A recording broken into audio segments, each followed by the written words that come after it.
Nous, l'Église, nous ignorons souvent notre valeur.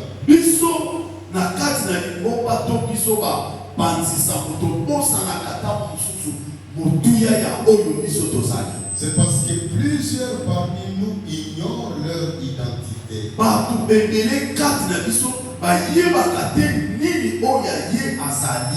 J'ai beaucoup aimé ce que le pasteur nous a dit tout à l'heure.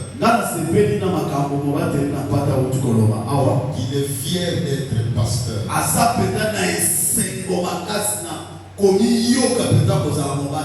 C'est parce qu'il a compris qui appelle ton pasteur. Il connaît donc son identité. Et ce n'est pas facile de le pousser à devenir autre chose.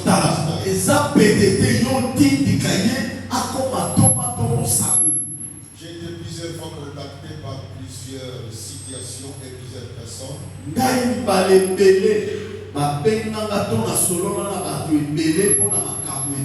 Pour jouer un rôle politique. J'encourage mes frères et sœurs à faire la politique.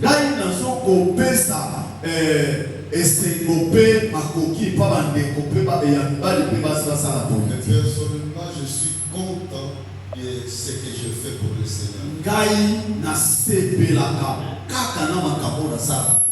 Je ne me vois pas investir mon temps dans autre chose que être impliqué à former des disciples.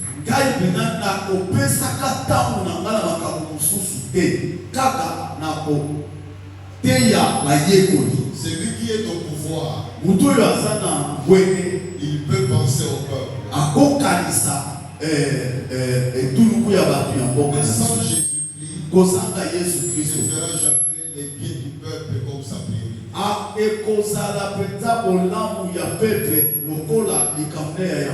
Sa priorité sera d'abord lui-même, sa maison, ses amis et peut-être le peuple. Mais celui qui est vraiment serviteur de Dieu, Jésus l'a dit dans Matthieu 20, 25 à 28. Il est serviteur de ceux qui sont sous son pouvoir. Vous comprenez alors que le pays a besoin des hommes et des femmes qui sont des vrais leaders serviteurs.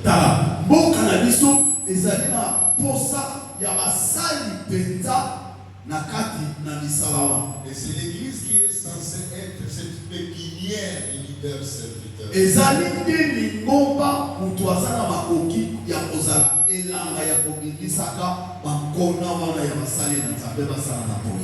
Mais pourquoi il n'avait pas réussi? L'une des causes, c'est le thème qu'on va traiter aujourd'hui et demain. Le manque de compréhension et la prise au sérieux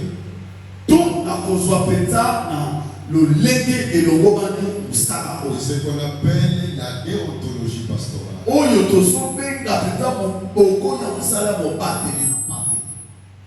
Je ne suis pas sûr si c'est le terme de Kokoko, c'est ça qu'il faut, mais comme notre frère est expert en lingala, je lui fais confiance.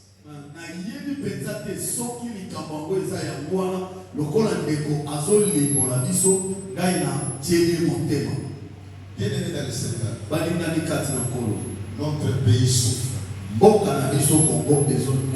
Il souffre dans plusieurs domaines. Et quand nous parlons de l'Église, il y a une grande confusion spirituelle.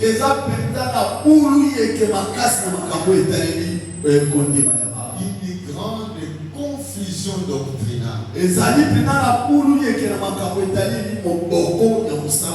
Une grande confusion morale. Dans le monde, c'est grave. Mais je voudrais me limiter à l'église. Dans l'église, c'est grave aussi. Quand nous parlons de la confusion spirituelle, nous savons tous qu'il y a plusieurs religions dans ce monde.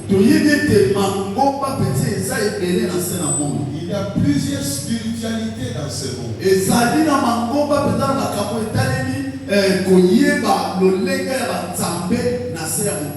Le point de vue religieux,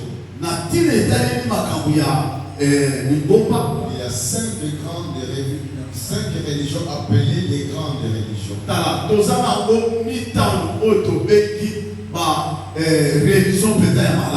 Nous avons l'hindouisme, nous avons le bouddhisme, nous avons le judaïsme, nous avons le christianisme, nous avons l'islam. Mais à part de ces cinq grandes religions, il y a un grand nombre de religions différentes.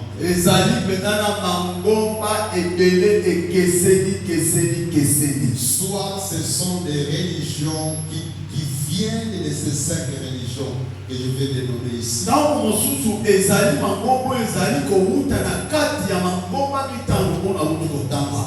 Ou des religions traditionnelles africaines, si je parle de l'Afrique.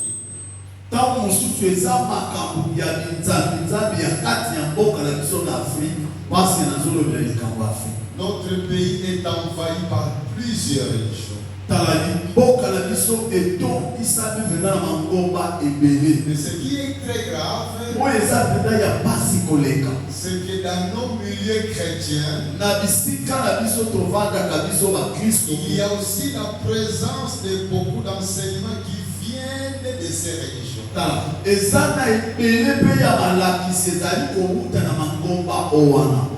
Par exemple, nous avons dans certaines églises la présence de messages qui viennent du judaïsme,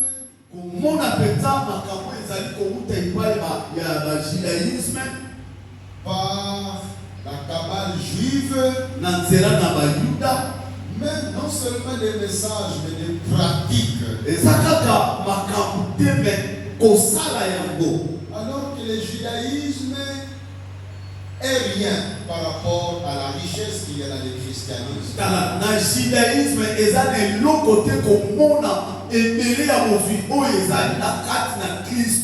Et beaucoup de pasteurs sont en train de ramener leur église à l'esclavagisme de judaïsme.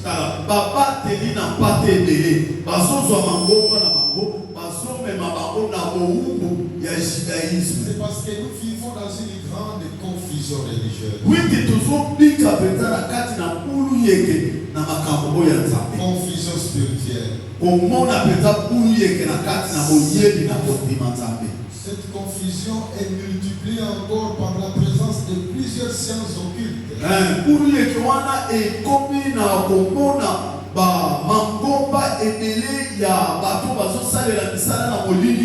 Donc certains enseignements pénètrent dans certaines églises. C'est le diable qui veut ça. Parce que le diable connaît la nature, la force et la puissance de l'église.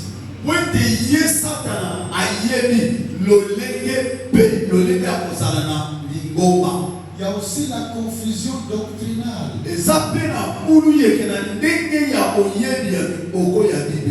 Il y a des enseignements qui montrent réellement une ignorance grave de la parole de Dieu.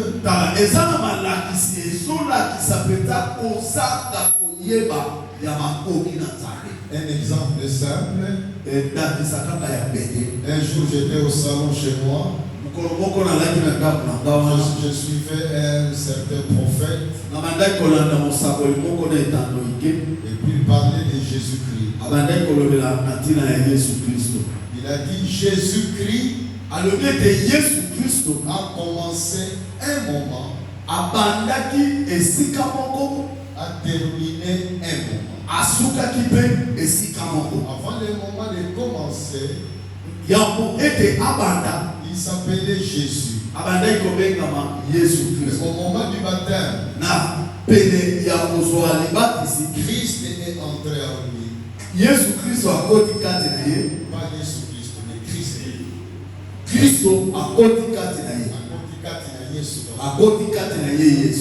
Et puis c'était Jésus-Christ qui vivait.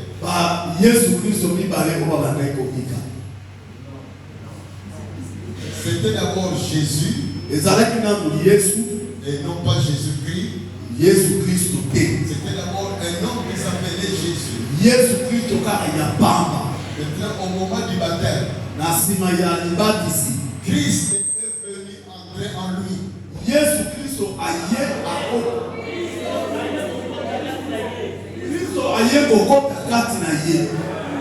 Merci. Et avant de mourir,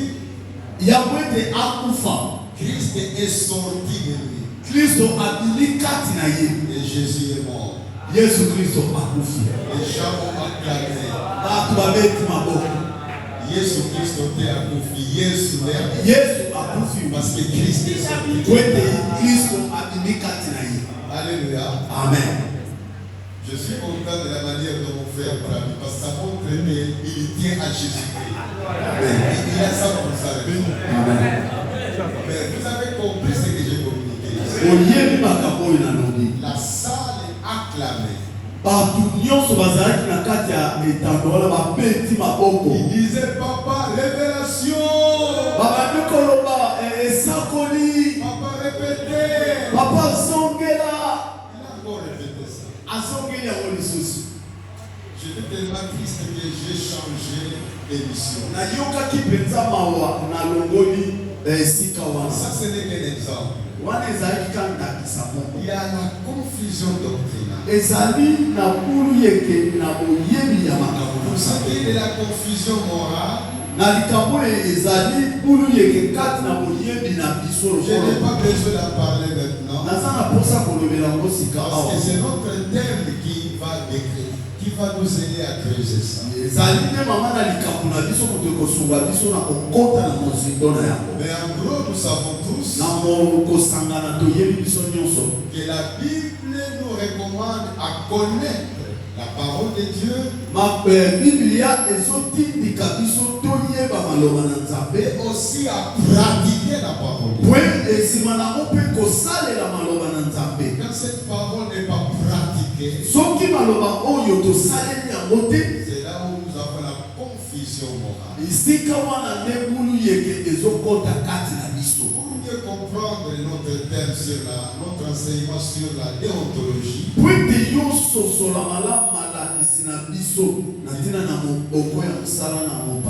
faut que je donne un peu quelques définitions.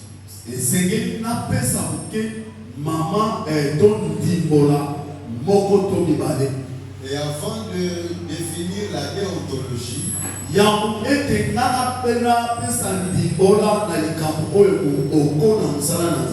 je voudrais définir le mot éthique.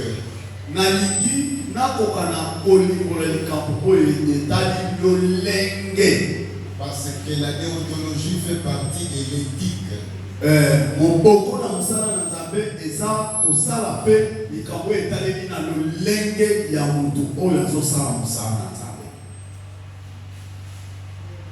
Peut-être que j'aurais aimé pour la traduction qui garde le mot éthique et le mot déontologie.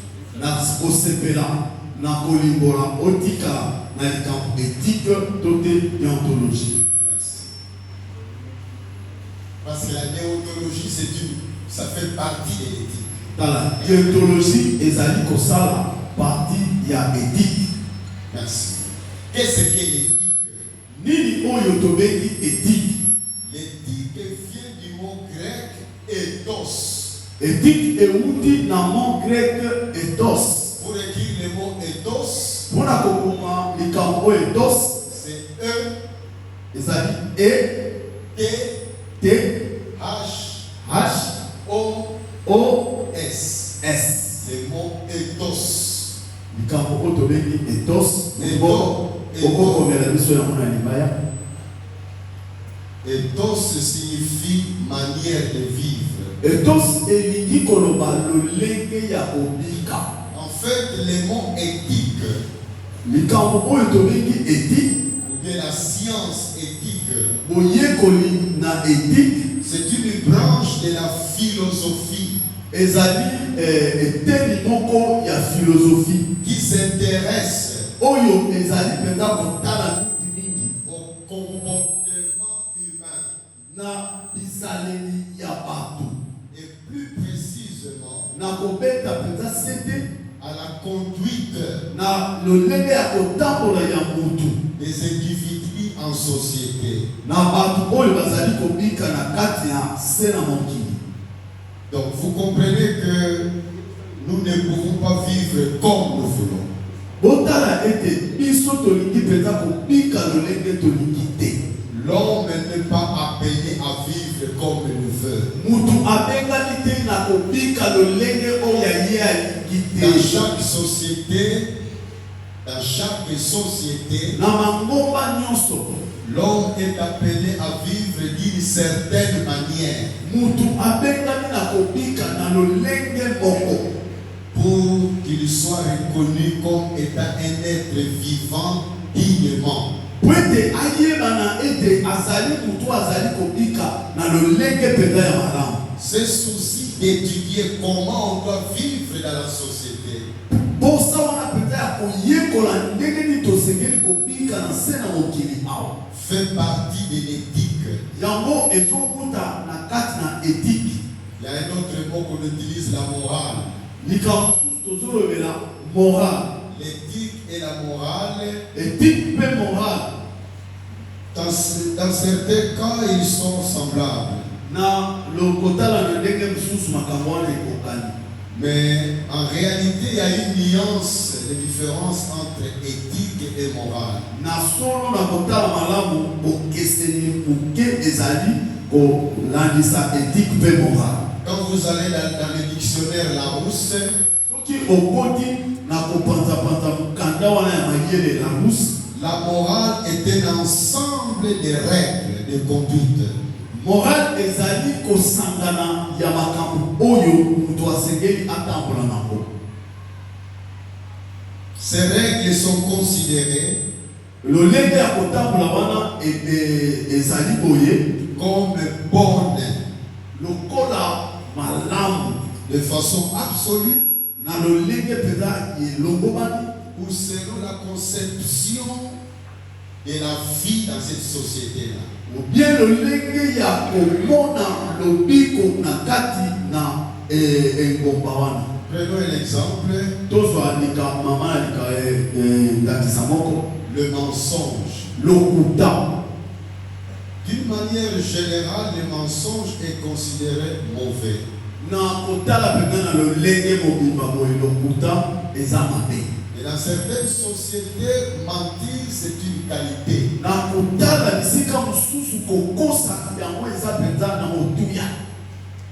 Dans l'islam, Dieu, Allah, est même considéré comme étant un grand rusé. kuna na islam ala atalami lokola mutu mpenza ya mayele mabe makasi. Vous comprenez que quand tu fais des affaires avec un musulman, ntango ozosala makambo na bandeko oyo ya musulman, tu peux signer un contrat avec lui. okoki mpenza kotia mokolo to na boyokani moko na ye. Tant que tu as beaucoup d'avantages par rapport à lui, il va respecter les contrats. ntango yo ozali na koleka na bozwi kolandisa ye akotosa mpenza boyokani. Mais dès qu'il se rend compte qu'il est du côté des supérieurs, ntango ye amoni ete ye aza mpenza likolo na yo, il peut nier les contrats Akoki avec un mpenza. cœur calme. akoki mpenza koboya boyokani wana mpo ye afandi mpe kimia. C'est l'un des problèmes qui a fait souffrir l'Occident dans sa façon de gérer ses relations avec le Moyen-Orient. makambo oyo enyokolaki Occident na lolenge na bango kobika na bato ya Moyen-Orient. L'Occident, vous avez signé les contrats, il respecte ça. kuna na Occident soki boyokani atosi. En Orient, vous avez signé le contrat, il va respecter tant qu'il est inférieur. Kuna pena Orient, ceux qui vont salir boyokani akotosa soki ye aza na se. Mais dès qu'il est du côté des avantagés, il peut nier ça calme. Soki penda ya aza likolo na yo aboyi yango afandi pe. Donc la morale est liée aux règles de conduite. Morale ekangami na lolenge na biso ya kotambola na se na mabe. L'éthique s'intéresse aussi aux règles. Éthique pe yango pe ezotala na lolenge. Mais il donne des arguments réfléchis. Azopesa penza kolakisa makambo oyo ezali ya malamu. En termes simples, Na pete na koloba. l'éthique est la science de la morale. Éthique ezali malakisi to oyebi ya lolenge ya kotambola na mutu. Et dans les milieux anglophones, Na bisika ya bato balobaka yeso. l'éthique et la morale sont synonymes. Éthique na morale eza biloko mibale eza na mwa boyokani. Et quand nous parlons de la déontologie, Tant tozolobela lolenge ya moboko ya mosala c'est à propos non seulement des règles, eza kaka te lolenge ya kolandisa ya kotambola, mais à propos des devoirs, na ntina na makambo oyo mutu asengeli asala, ce qui doit être fait. oyo mutu asengeli asala. Donc la déontologie, Déontologie c'est la théorie des devoirs. ezali komanyola polele makambo oyo mutu asengeli asala. C'est l'ensemble des devoirs Ezali kosangisa misala oyo mutu abengami kosala, qu'impose à des professionnels oyo azali kotia na bato oyo bazali kosala l'exercice de leur métier. mosala na bango bamesana. Je répète, Nazongeli la déontologie, déontologie c'est l'ensemble des devoirs ezali kosangisa le mosala oyo mutu asengeli asala. Ok. Je souffre un peu dans ma tête parce qu'en même temps je comprends les lingala, etc. Bon, laisse-moi un peu dicter ça traduire, ok? Amen. Ensemble des devoirs qu'impose à des professionnels l'exercice de leur métier. Maintenant tu peux te dire. Ezali lisanga ya makambo oyo ezotielama na lolenge ya kosala ya mutu moko na moko. Merci. C'est-à-dire en d'autres termes, Elingi koloba na lolenge mosusu, chaque métier mosala nyonso a ses exigences. ezali na lolenge esengeli esalemela Il impose à ses professionnels. oyo ezali kopesama na bato oyo bali kosala mosala wana. Ces exigences concernent sur ce qu'ils doivent faire. lolenge wana ezali kobengama ndenge bato ya mosala wana basengeli basala. Exigence des devoirs en tant que devoir. lolenge mpenza ya mosala bato basengeli basala. Tout à l'heure, le pasteur avant moi, awa ya mongana ya mobateli na mpata alobi il a donné des exemples. On parle du code de déontologie des médecins. alobeli likambo ya bato oyo bataleli bamingango bataleli kosunga nzoto na mutu. Chaque métier a sa déontologie. mosala nyonso eza na lolenge yango esengeli esalema. La déontologie répond à la question: que dois-je faire selon mon métier? lolenge ya kosala mosala ezoya na motuna ngai nasala nini na mosala na nga oyo.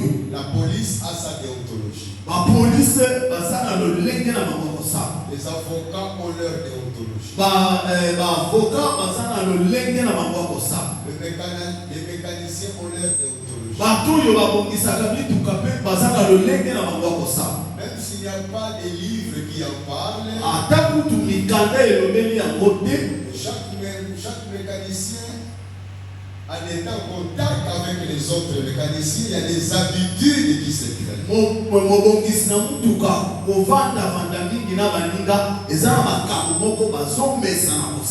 Il sait que ça peut se faire, ça ne va pas se faire. Alors, on peut multiplier plusieurs exemples.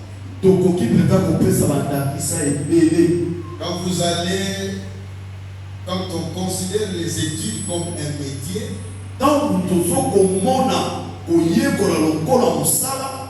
vous commencez votre formation dans une université donnée,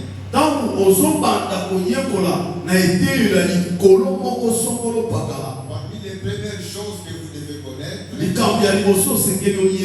ce sont les règles qui régissent la vie d'étudiants dans cette université.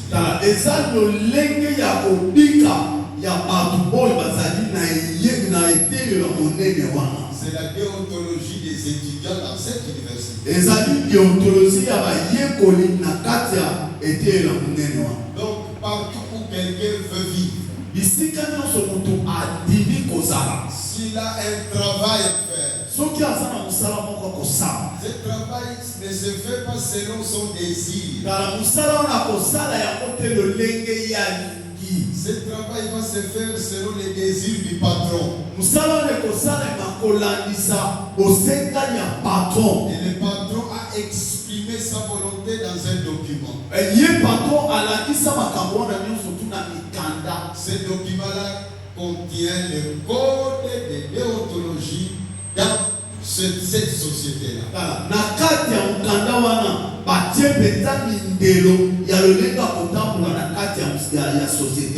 Notre devoir de pasteur, c'est un devoir. Nous sommes engagés par le Seigneur. Nous sommes engagés à l'église pour servir au bien-être de l'église. Notre charge est de prendre soin de l'église.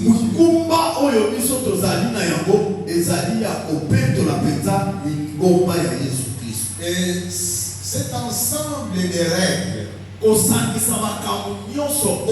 qui doivent diriger le comportement du pasteur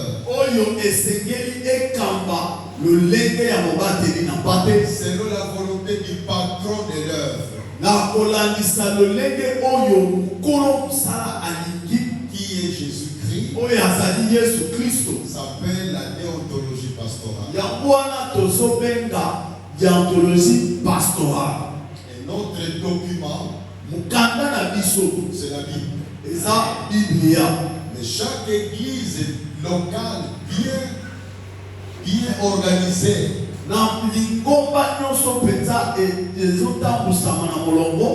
aura toujours un document que tout pasteur devrait connaître. Voilà comment chez nous, dans notre communauté,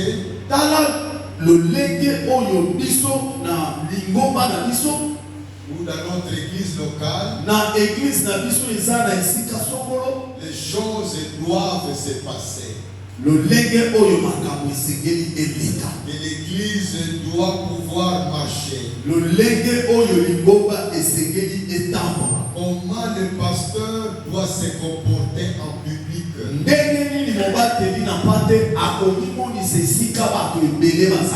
Par exemple, dans certaines églises,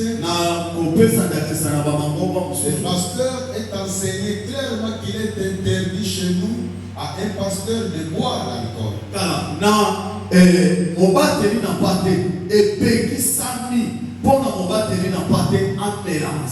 Mais dans une autre église, ce n'est pas grave. Pourvu que vous buviez une petite quantité. Ou Tu es dans ta maison. Tu On peux boire comme tu veux. Pourvu que tout de suite tu vas dormir. Vous pouvez vous chamailler en disant toi tu bois, moi je ne bois pas. Mais d'après leur déontologie, chez certains c'est interdit, chez d'autres pas.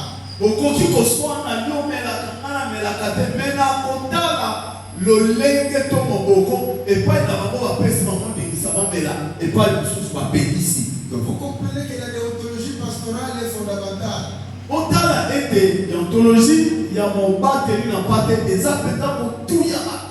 Et même si on oublie tout ce que j'ai raconté ici, la Bible elle-même nous enseigne un certain comportement que nous devons avoir.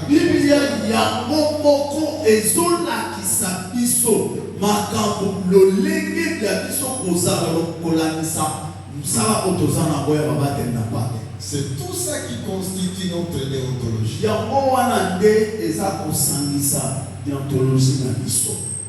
Je voudrais maintenant introduire la notion des relations. Quand vous voyez la vie d'un pasteur, il a des relations à gérer.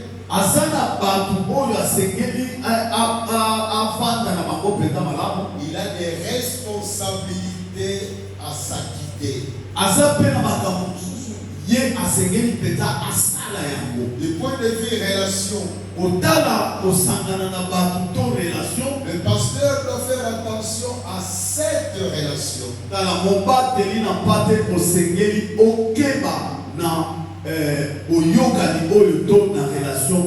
La première relation, c'est sa relation avec Dieu.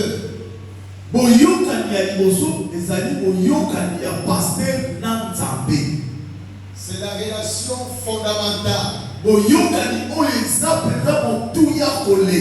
Et la déontologie pastorale que nous trouvons dans la Bible a des recommandations à nous donner dans notre marche avec le Seigneur.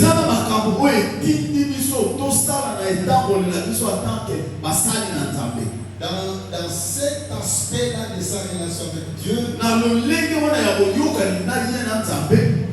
il y a des recommandations claires que Dieu doit être le numéro 1 dans la vie du pasteur.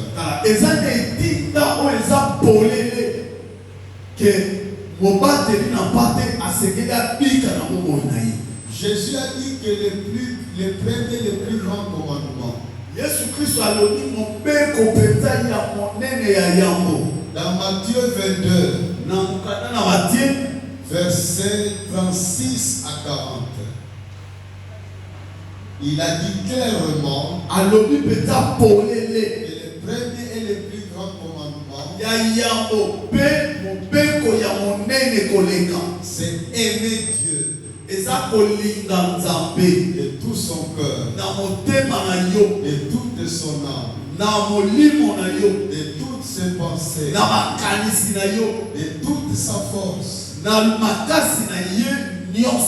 Donc vous comprenez que c'est notre devoir de pouvoir veiller sur cette relation avec Dieu.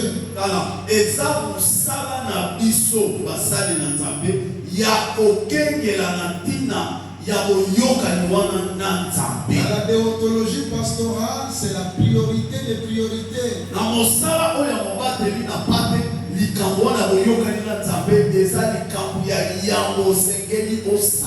Il faut que notre conduite manifeste notre amour profond pour Dieu.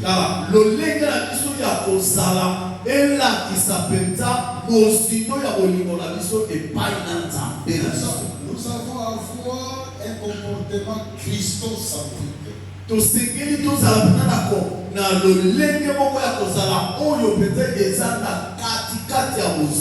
C'est Christ qui est censé être au centre de nos pensées.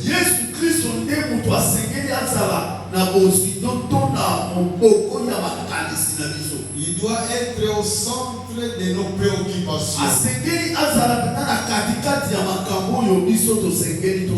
Il Il doit être au centre de nos aspirations. Régulièrement, nous nous posons la question, quand nous sommes devant un choix à faire, que ferait Jésus à ma place? Que dirait Jésus à ma place? Comment répondrait Jésus à ma place? C'est ça qui doit motiver notre vie intérieure.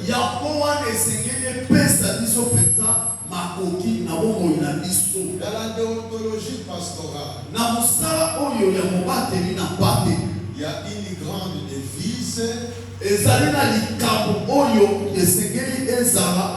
Jésus d'abord. Jésus d'abord. Jésus à tout prix. Du matin au soir, c'est Jésus d'abord. Celui qui doit avoir la première place dans nos vies.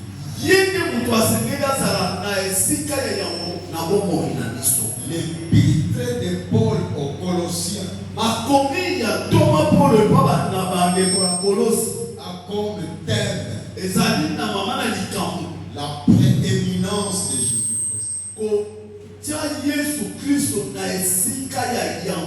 Quand vous lisez cette épître de Paul aux Colossiens, vous verrez que Paul est en train de souligner que Jésus est Dieu. Il est créateur. Il est Seigneur. Celui qui, en étant dans le corps, contient toute la divinité.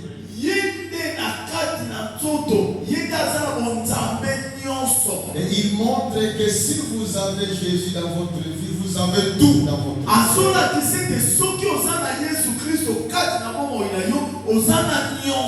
Quand vous lisez Colossiens 2, versets 9 à 10,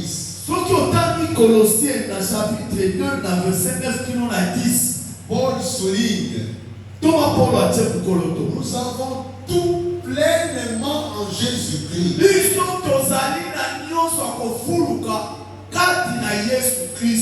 Et que la divinité est pleinement présente en Jésus-Christ.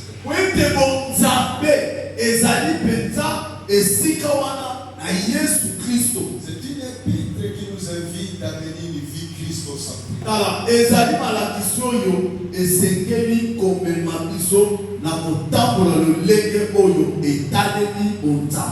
Vous comprenez alors que dans cette première relation, le pasteur est son Dieu.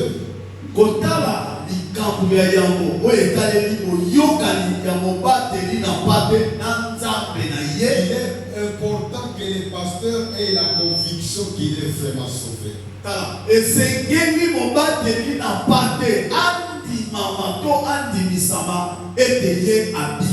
Il y a des pasteurs qui n'ont pas l'assurance de leur salut.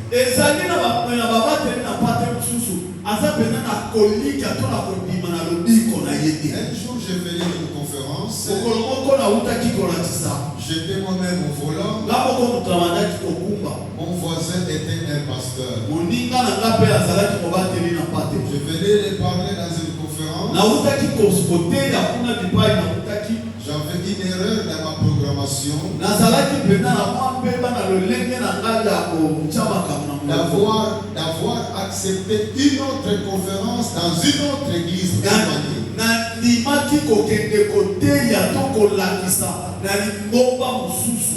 Je roulais très vite. Le pasteur m'a dit, papa, la vitesse est trop grande. J'ai dit, pardonne-moi. J'ai diminué un peu. Je lui ai dit que je suis en retard. Mais il m'a dit, papa, mais nous risquons de ne plus même arriver là-bas. Et comme j'avais accepté de les conduire, j'ai quand même baissé la vitesse. Alors je lui ai posé la question. Si maintenant nous faisons l'accident soki sikoyo tozwi likama na mutuka et que toi et moi nous mourons, biso mibale nga na yo tokufi, où seras-tu? yo okokende wapi? Il a gardé le silence. Afandi kimia. Et puis il dit, papa, mais tu veux que nous mourions maintenant? Atimiga papa, yo likika tukufa lelo? Moi j'ai dit, non, je n'ai pas dit ça. Nalobi bon côté. Ce n'est qu'une hypothèse. Ezakaka le lenge ya koloba likambo. Si toi et moi nous mourons maintenant, où seras-tu? Soki nga